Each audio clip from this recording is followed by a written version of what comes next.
Hi everyone, I hope you're well. As you can see from my outfit, today is not going to be a workout video, but rather a little chat I wanted to have to hopefully open a bigger conversation, which I think is very needed and necessary around that topic that I'm passionate about, that I've been rather obsessed with for years, but I've started recently to dig into it and study a bit more the ins and outs of it. So this topic is workout and training in general in relation to our menstrual cycle and hormones more broadly. So why am I talking about that? As some of you may know already, my background is in dance. I trained as a professional dancer many moons ago. At least that's really how I feel like a lifetime ago. Then took a completely different turn and did something else to then find my way back into movement through, as you know, Pilates and personal training. But also in the past years, I've been practicing myself in my own time, like all sorts of disciplines, from kickboxing to strength training and cardio, high intensity interval training. And in all that, the common thread has been the realization that, well, if I'm being honest, I had realized that a few years ago, but it's something I'd rather, I don't know why, but sort of pushed to the side and decided to ignore. But it's the realization that some days I perform very well and others it's just disaster. And this given the same amount of sleep, good nutrition, so good balanced meals, so energy should be, good standard level, and yet some days I feel strong and I can go through any cardio routine and it feels good, and my energy levels are really high. And some other days, so bearing in mind I had the same amount of sleep and I had the same balanced meal, same fuel, my workout routine is just a disaster, and I feel like getting through the day even is complicated enough, so let alone trying to perform 30 burpees at a time, for example. So this is my common thread, and this is what pushed me to dig deeper into it and talk about working out in relation to your menstrual cycle. So as I said, it's a big conversation, and it's a sort of project I'm starting to embark on. So let's say today will be the first part. So for today, I'd just like to introduce you to a couple concepts that you may actually already know.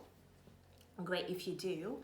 So the first one you may have heard of, it's something called the circadian rhythm. So put more simply, it is our 24-hour body clock.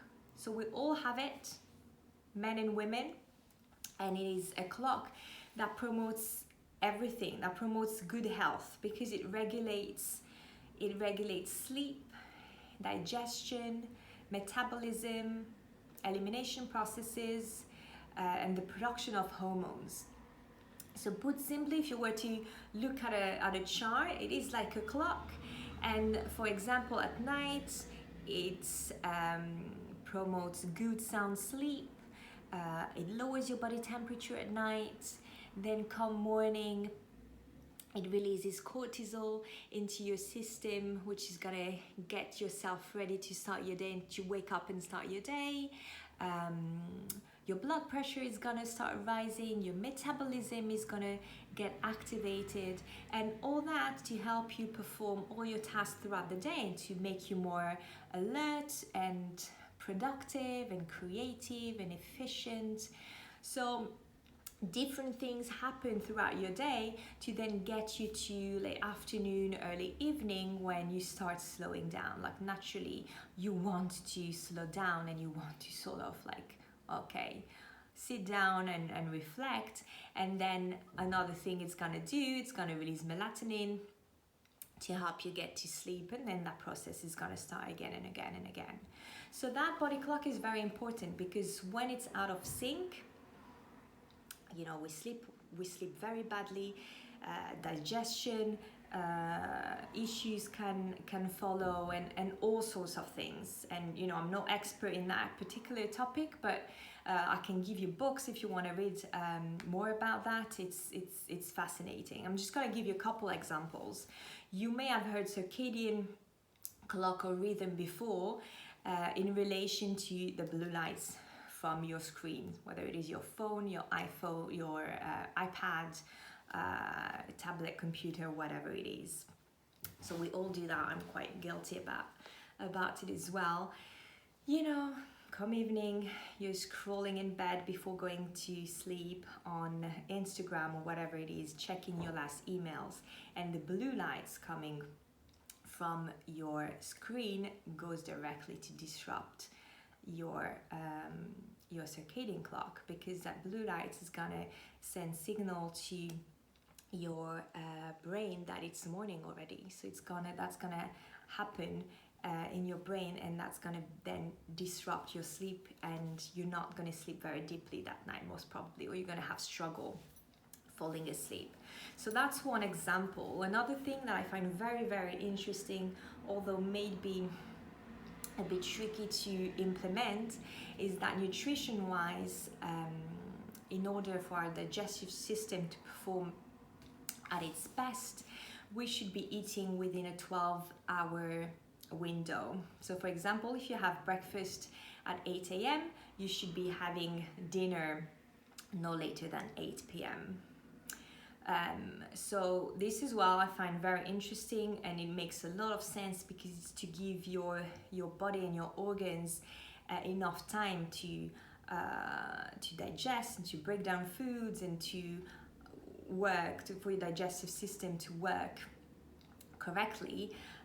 Then we can argue it can be difficult to implement, especially, I don't know, during the weekends or during a holiday, when you don't have exactly a set routine of breakfast at a certain time, and then you might go out in the evening. So anyway, I went off a tangent, but that was to give you another example of how you could, either way, you could promote, like you could get in sync with your circadian clock, or disrupt it by doing that as well. So that was our first concept. So on top of that, women only have another clock, their bodies follow another rhythm, which is the infradian rhythm. And guess what? This one is not 24 hours long, but this one is 28 days long, because it follows our menstrual cycle. So that is what I'm going to be talking about. That's what I find very, very fascinating, and that's what explains why you can't perform in the same way whereas you are in the first half of your cycle or the second half. It's just because too many things happens, and too many things fluctuate and go up and down, and the hormones go up and down so much during that 28-day window, as opposed to that 24-hour day window. So I really wanted to tap into this, just because I find it frustrating being in the fitness world, that now all we can hear, or we're bombarded with, is just, you know, all these like coined phrases: go big or go home, push yourself to the limits, no pain, no gain. And you know, fine, I'm a fitness and well-being advocate to the core, but I think we should also listen to our bodies, and us women even more so, because you can't push yourself in the same way if you're on day 10 of your cycle or day 20. It's just completely different. So this being said, that was my first, that was I wanted to explain the reason why I was embarking on that little side project, and to lay some foundations for that bigger conversation that hopefully we'll have. So now in the following week, what I'd like to do is come back to you with another chat where I'll get into more details and breaking down the 4 phases of our cycle.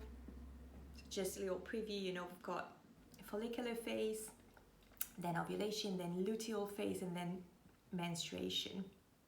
So in all that, next time I will talk to you about it even more and explaining which hormones go up and down and during those 4 phases, and according to that, what kind of workout you should be doing. You know, so whether you're in phase 1 or 4, phase 1 more likely to be pushing yourself and do something more cardio or something more creative and try something completely new. Phase 4, more of a relaxed time and something a bit more mellow. So yeah, so next time, that's what we'll talk about. And then probably later on, what I'd like to do as well is to sort of evidence that, I'd like to release some short videos of some workouts. So sample workouts you can do in phase 1 and then in phase 2, 3, and 4, just to give you some variety for you to try as well, and just to have you think differently and think about your workout according to where you are in your cycle, because I swear it gives it's very important and it makes a big difference as well. So hopefully you enjoyed that. I didn't want to 12 minutes. I didn't want to bombard you with too many information today, but hope you found it interesting. Please give me some feedback. So give me a little comment or private message, however you wanna communicate about that. And I'll see you next time with a bit more detail. We'll get in the nitty-gritty thing next time. Thank you very much and have a good rest of your day.